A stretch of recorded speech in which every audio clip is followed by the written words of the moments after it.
Hello students. आज के इस वीडियो में मैं आपको बताऊंगा हरियाणा बोर्ड क्लास 9 नैतिक शिक्षा चैप्टर नंबर 17 के क्वेश्चन आंसर। पाठ का नाम है काक और हंस।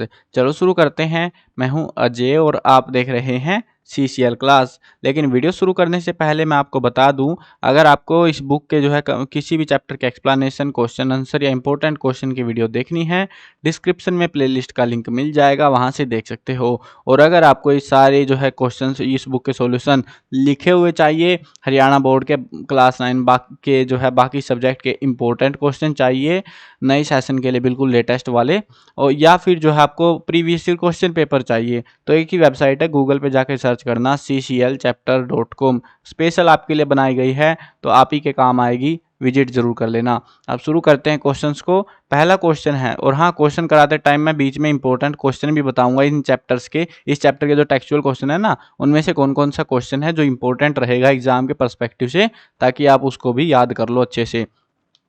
अब देखते हैं पहला क्वेश्चन। जैसा खाएंगे अन्न वैसा बनेगा मन, काक के संदर्भ में इस उक्ति की पुष्टि कीजिए। काक जो है वैश्य का झूठा खाना खाकर, ये आ नहीं आएगा, यहाँ पे एरर है कोई। काक वैश्य का झूठा खाना खाकर हष्ट पुष्ट हो गया था, यानी कि वैश्य होते हैं व्यापारी, तो व्यापारी का बेटा जो है, छोटे बेटे थे, वो छोटे बच्चे थे, तो वो झूठा खाना जो है बाहर रख देते थे कौवे के लिए, और वो कौवा खा खाकर उसको मोटा हट्टा कट्टा हो गया था। वह झूठ खाकर भी अपने साथियों का अपमान करता था, उनको कमजोर बताया करता था। काक ने जैसा अनाज खाया था वैसा ही अब उसका मन भी हो चुका था।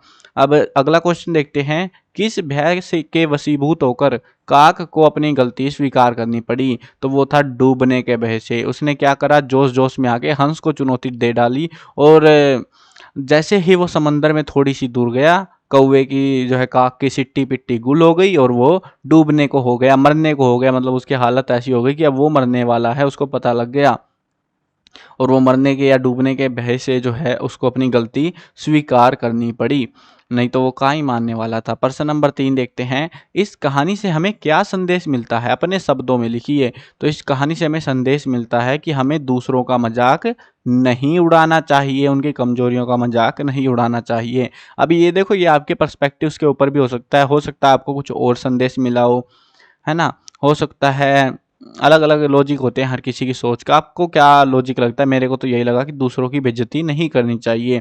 ये भी हो सकता है यहाँ पे कि दूसरों का झूठा खाना नहीं खाना चाहिए। अलग अलग लॉजिक्स आप बना सकते हो यहाँ पे, आप अपने हिसाब से। थोथा चना बाजे घना, उक्ति पर अपने विचार व्यक्त करो। तो जब कोई जीव कमजोर होता है लेकिन वह अपनी ताकत का बखान करने से बाज नहीं आता, तो उसी पर यह उक्ति बनती है, थोथा चना बाजे घना। तो इस पर विचार रखने थे हमको। तो ये वही है जैसे काक यहाँ पे कर रहा था, बस का तो कुछ था नहीं, डींगे पता नहीं कितनी कितनी मारे जा रहा था वो। नेक्स्ट क्वेश्चन देखते हैं। कहानी के अंत में हंस की भूमिका नेकी कर कुएं में डालने वाले की रही। वैसे तो होता है मुहावरा है, ये लोकोक्ति है, नेकी कर दरिया में डाल, लेकिन दरिया तो थी नहीं, नेकी कर कुएं में डालने वाली की ये पूछ रहे हमसे कि रही कैसे, कारण देना हमको।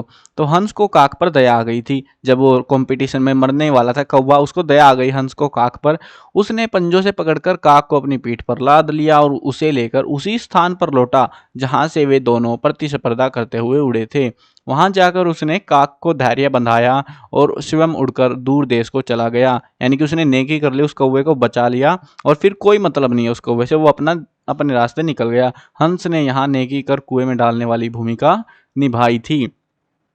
आगे जो है नेक्स्ट क्वेश्चन देखते हैं। आप अपना कोई अनुभव बताओ जब आपने अपनी गलती के लिए पश्चाताप किया हो। कोई भी गलती करी हो जिसकी बाद में आपको पछताना पड़ा हो, या आपको अपना अनुभव बताना, अगर हो तो बता देना, नहीं तो छोड़ दो क्वेश्चन को। नेक्स्ट क्वेश्चन देखते हैं। यदि काक के स्थान पर आप होते तो हंस के साथ प्रतिस्पर्धा में आपकी क्या भूमिका होती? यदि काक के स्थान पर मैं होता तो मैं हंस से प्रतिस्पर्धा नहीं करता, क्योंकि भाई बेवकूफ़ी वाला भरा कदम था वो कहीं ना कहीं। अगला क्वेश्चन देखते हैं, लास्ट क्वेश्चन है। प्रशंसा का महत्व तब ही है जब वह किसी अन्य के द्वारा की जाए। आत्म प्रशंसा प्रायः महत्वहीन होती है। इस संदर्भ में अध्यापक कक्षा में चर्चा कराएं। देखो यहाँ पे हमसे बोला क्या जा रहा है, समझाना क्या है, देखो बातें करनी है इसके बारे में, बस टीचर को आपको बताना है क्या होता है एक्चुअल में ये। देखो, प्रशंसा का महत्व तब ही है, प्रशंसा क्या होती है? अपना गुणगान, तो वो तभी उसका फायदा है। अगर कोई गुणगान कर रहा है, अगर मैं अपने गुणगान खुद ही करने लग जाऊं कि देखो मैं ये हूँ, मैं वो हूँ, तो कहीं ना कहीं उस गुणगान का कोई फायदा नहीं है। उस गुणगान का फायदा तभी है जब कोई दूसरा आके मेरा गुणगान करे, तो वो चीज़ जो है ना अलग ही सेटिस्फैक्शन देती है। अगर आप अपने खुद की प्रशंसा करते हैं तो आपको लगने लग जाता है कि आपसे सुंदर, आपसे शक्तिशाली कोई भी नहीं है इस संसार में। लेकिन जब आपका वास्तविकता से सामना होता है तब आपको गहरा आघात पहुंचता है, आपको दुख होता है इस चीज़ को देखते हुए। इसीलिए प्रशंसा का महत्व तभी होता है जब वह किसी दूसरे के द्वारा की जाती हो। तो ये थे हमारे टोटल टेक्सचुअल क्वेश्चन आंसर। बाकी के क्वेश्चंस भी देखने हैं तो वीडियो डिस्क्रिप्शन में लिंक मिल जाएगा, वहां से देख लेना।